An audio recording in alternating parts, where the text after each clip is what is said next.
last thing I want to speak to you about is AJ. Eddie's just confirmed he's been in Saudi. Were you in Saudi as well with Eddie? I wasn't in Saudi, no. Fred, I think, was over in Saudi with the guys. But there were some good conversations had. I was in America last week with Ben, so I still need to kind of catch up on everything that's gone on. But from what I heard, there were positive discussions. I said this in another interview the other day, and we are kind of, as a team, all aligned on it. In the past, I think there's been perhaps a culture of kind of giving things too much airtime, talking too much about deals that aren't even done yet. All I can say is there are positive conversations going on.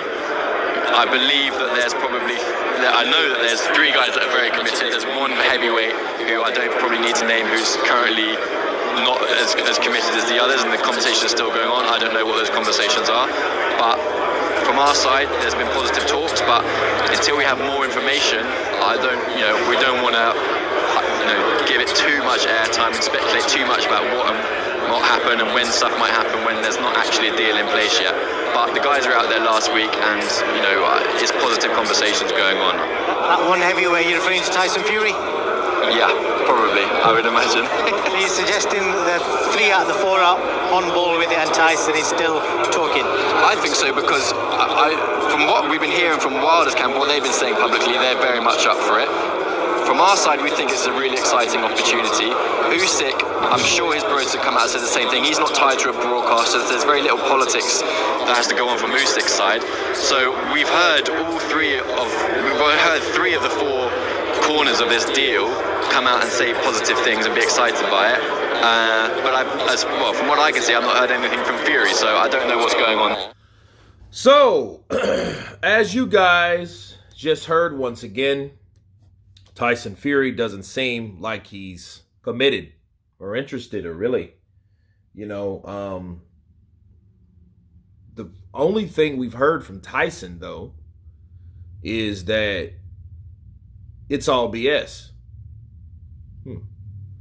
Well, I don't know what that means at this point, because if he's saying it's all BS, that means that everybody, Usyk, Wilder, Joshua, they're all talking BS too.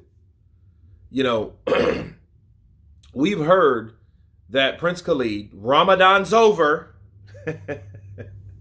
right?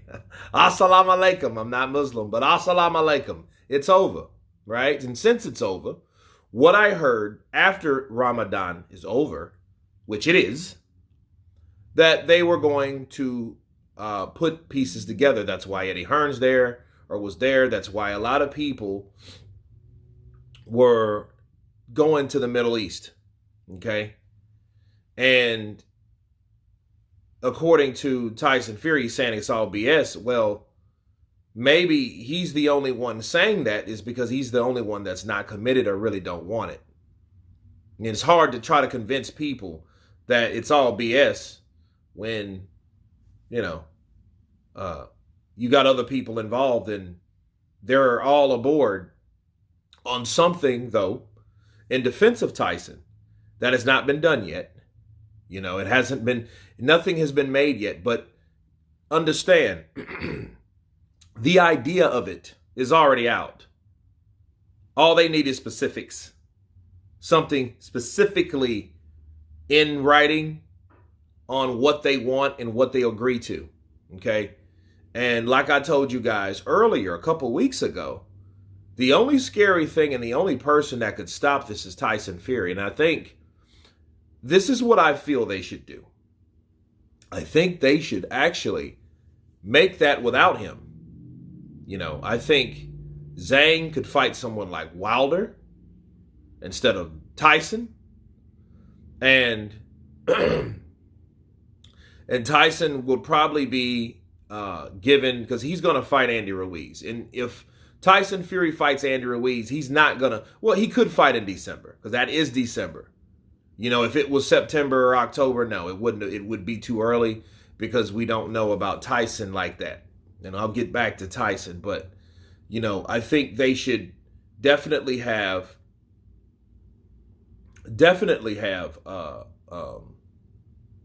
Joshua and Wilder there. And I think I don't think it should be 2 fights in one night. I don't think that should be the case. Because it's going to be 2 fights regardless, but I don't think it should be two fights one night. I think Joshua should fight Wilder, and then that person fights the winner. But see, that fight, or whoever wins between Joshua and Wilder, then they can negotiate a certain amount of money based on the strength of that fight. Because I think that Joshua fighting Wilder, if it's by itself, it's going to be worth more or profit more than Tyson Fury versus Alexander Usyk. Okay, that's the reason for that. I think that fight should be alone, because I think that fight alone is more valuable. Because that's a fight people want to see, regardless of the losses, the multiple losses that both guys, former champions, have taken. It doesn't really matter. I think people still want to see this fight. You know, even though everyone's like tipping to that Wilder side because of that one-punch knockout power, that dynamic power he has in that one hand. But it's still a fight people want to see because Anthony Joshua is still the money man. Bars. So I think at the end of the day, that should happen in that way to lure Tyson Fury in, because Tyson's one of those guys that he's not going to be convinced unless he knows that the money's there. And he's going to talk shit or deny shit or do whatever type of shit until he finds out that money's there. Okay, the cat's out of the bag. He's not a Spartan. It was just a costume that he wore on the day that he fought Deontay Wilder a third time. He's not really a Spartan. He's not Greek, people. He's an Irish traveler, okay? So let's just understand that. So since we understand that, we should know that Tyson Fury is only going to budge or move or react or respond for the money, if that makes sense to people.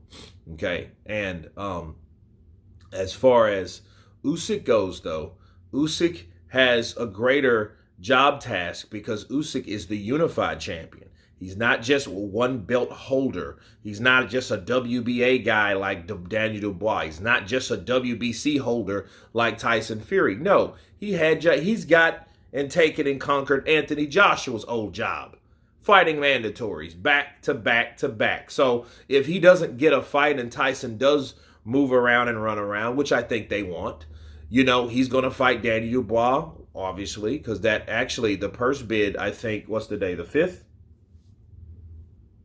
Or the 4th? 3rd or the 4th? I think the purse bid is today. Okay? I'll do a video about that later. So he's fighting Daniel Dubois and later on Hrgovic. So and Usyk doesn't really need any dancing partner because he has dancing partners by default. Okay? So he has dancing partners by default. But as far as Tyson Fury goes, he's just going to want, and in knowing Tyson, though, Tyson will do this. Tyson will fight Andy Ruiz, and then he'll try to make a counteroffer to fight the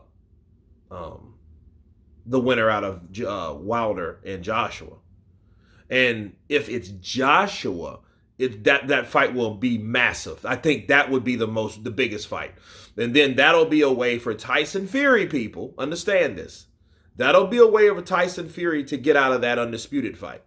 Because we all know that Tyson Fury would want to fight Joshua over Usyk. We've learned that by now.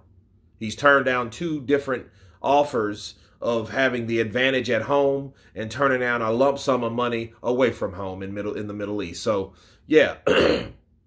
That's how I see that going. I think Tyson Fury will definitely try to grab and snab that winner to keep Usyk from fighting him, because they know if Joshua fights and beats Usyk, Joshua fights and beats Wilder, that, you know, that's going to be the next fight. And, you know, Tyson Fury still has a WBC strap. So that would be a bargaining tool for Joshua, okay? Unless he wants to go back in there with Usyk for a third time, then he will be like Deontay Wilder once was, fighting Tyson Fury a third time.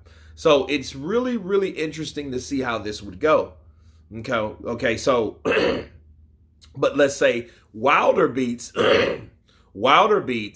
Joshua, right? Well, the next thing he'll have options. He may want to fight Tyson Fury for the 4th time, which is not unknown of, because I think he's kind of like that tunnel vision hatred towards Tyson Fury, you know what I mean, behind closed doors. But understand this, he may pick a route to fight Usyk. Yeah, he may want to fight Usyk, but then Usyk may be tied up with mandatories, and then that's if Hrgovic, after he beats Dan Dubois, that's if Hrgovic's down for the step aside. You know what I mean? So there's a lot of ways that the heavyweight division can go because of this tournament, but I don't think the tournament is going to go like people think based on what we just heard, that Tyson Fury will be the person that will bring everything to a screeching halt. But I think, if he has the power to do that, you think Tyson Fury won't? Food for thought, people. You guys tell me what you think about Tyson Fury not seeming to be committed to the tournament. Once again, of course, please subscribe. And you guys been Counterpunch. Peace!